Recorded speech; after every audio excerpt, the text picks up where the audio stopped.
É importante a gente destacar aquilo que a gente presencia em sala de aula, né?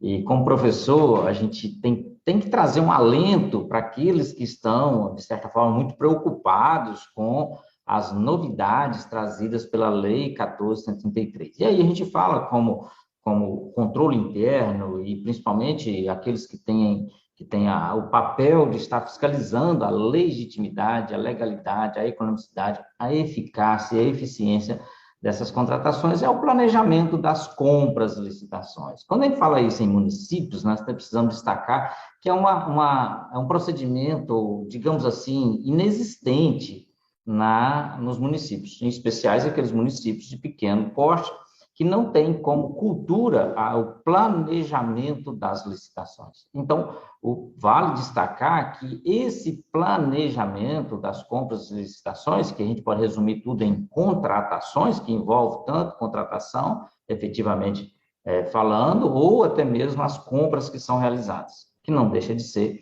uma forma de contratação com o particular. Bom, então, o que nós estamos acostumados é que, muitas vezes, os membros das comissões de licitações, eles executam muitos atos que não são inerentes às suas funções, legalmente não poderiam fazer esse tipo de procedimentos, mas fazem porque são pressionados, são induzidos a fazer isso, porque não existe um planejamento nas compras e licitações.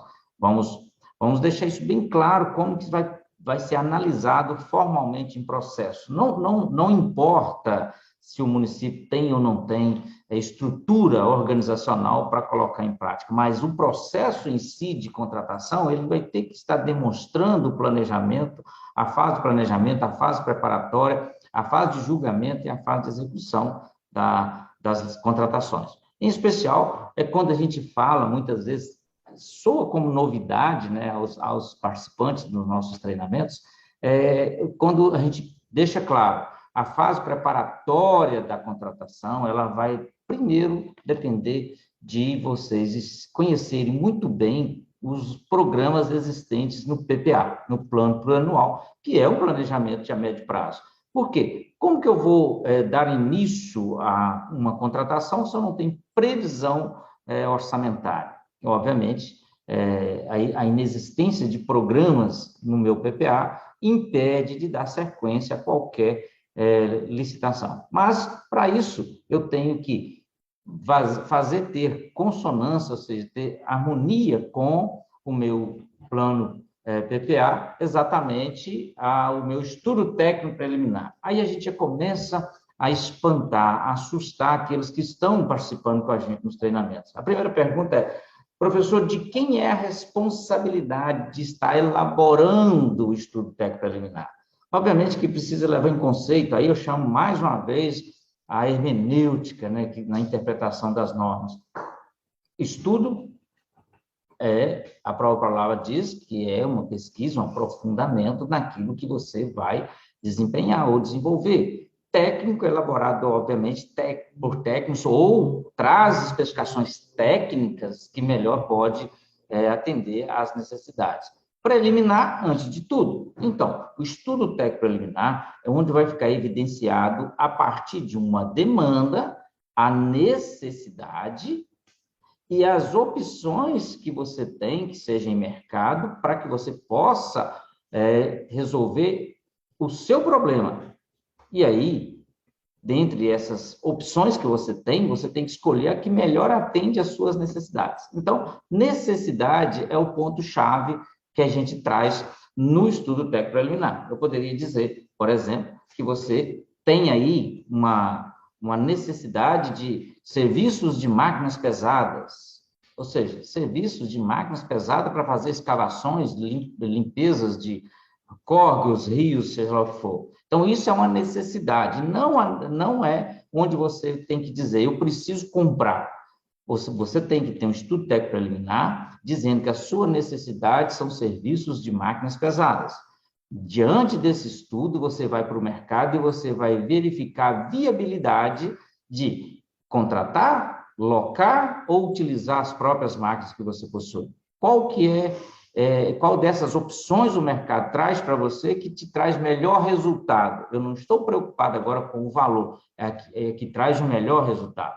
Então, o estudo técnico preliminar, ele vai trazer vários quesitos e vários pontos que vai confirmar que quando a administração decidir por aquele objeto é o que melhor atende às necessidades do órgão, e não somente o mais barato. Claro que aquela decisão vai estar baseada em resultados pretendidos e, obviamente, assimilando e levando em consideração questões econômicas, questões ambientais e utilização de recursos humanos e materiais da sua localidade. Então, essa é a questão do estudo técnico preliminar. Vai ter uma equipe técnica que vai dizer, olha, a sua necessidade é isso, dentre as opções do mercado, a melhor é esta aqui, e você tem previsão orçamentária. Então, está aqui, gestor, você decide. Se o gestor decidir por contratar diante daquele estudo técnico preliminar, ele está amparado que ele está fazendo a melhor contratação. Ele não vai ser responsabilizado lá na frente por ingerência administrativa, porque tem o estudo técnico preliminar que está dizendo a ele que, diante daquilo tudo que ele tem lá de problema e necessidade, o mercado oferece aquelas opções, dentre aquelas opções, a que melhor resolve o seu problema é aquela que foi definida no estudo técnico preliminar. Após feito estudo técnico preliminar, exatamente com consonância na lei orçamentária, vai se elaborar plano de contratações anual, que vai dizer, de acordo com a urgência, ou seja, com a necessidade mais rápida ou mais em conta, leva-se para um calendário, um detalhamento de contratação. Então, o plano de contratação anual vai ser um instrumento que vai ser utilizado pelos órgãos de fiscalizações externas, pelos fornecedores, que vai saber quando o município vai licitar, e principalmente vai ser um instrumento de fiscalização por parte do controle interno. Após elaborado o estudo técnico preliminar, definido no seu plano de contratações anual, vem o termo de referência, que eu chamo de DNA da licitação. O termo de referência já tem um objeto definido, que o estudo técnico preliminar já disse.